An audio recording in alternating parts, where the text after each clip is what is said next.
So hey guys, welcome back to Ate Lon's channel. Meron tayong gagawin guys. Meron ako ditong dates at gagawin natin siyang dates balls. Yung pwedeng ipalaman sa cookies guys. So ang gagawin natin dito dahil may mga buto pa siya, tatanggalan muna natin siya ng mga buto or seeds. Yan, alisin natin yung mga buto-buto niya sa loob guys.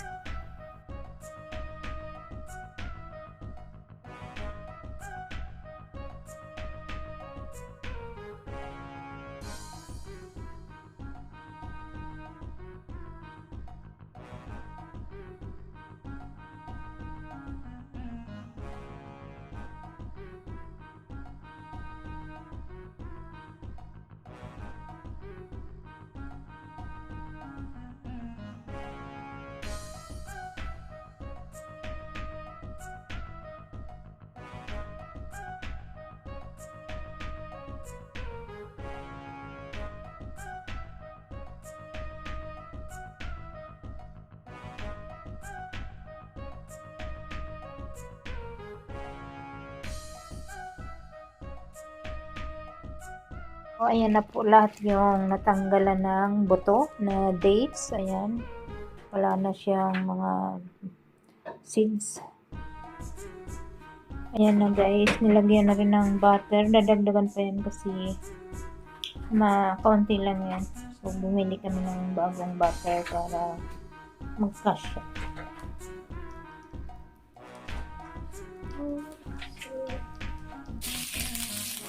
So, ayan guys. Kasi marami yung dates, kaya ayan, ganyan din karaming butter yung nilagay.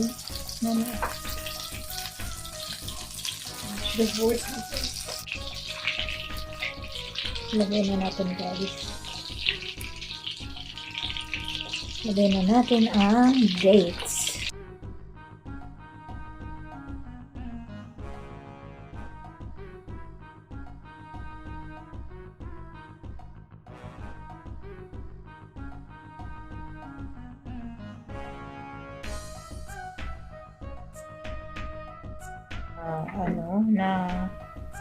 Tawag na. Mamaya namin yan, yun guys, yung pipinuhin. Kasi masyadong madikit. Mahirap. Saka malambot na rin naman siya kapag naluto na sa butter. So, hayaan namin yan na lumambot. And then, mamaya, bubula-bulahin namin yan mamaya guys.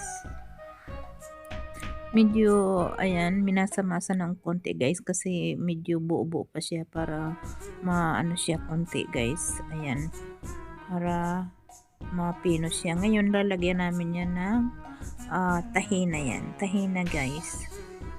Ilagyan namin ng tahina. Tapos, kailangan namin yan na haluin guys para mag-absorb yung tahina sa lahat ng dates. Ngayon, bibilog-bilogin na yan guys, ganyan. Tapos ilalagay natin sa jar.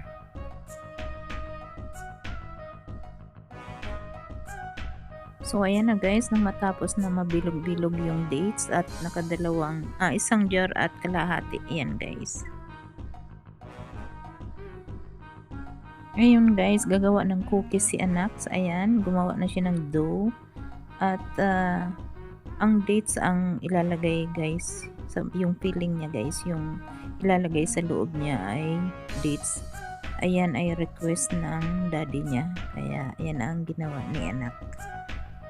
At yung dough guys, ang nilagay niyang sugar ay yung no calories sugar, konti lang. Depende na guys kung sinong gustong gumawa, gustong gumaya. Siyempre, pag gusto nyo ng matamis, lalagay nyo ng sugar.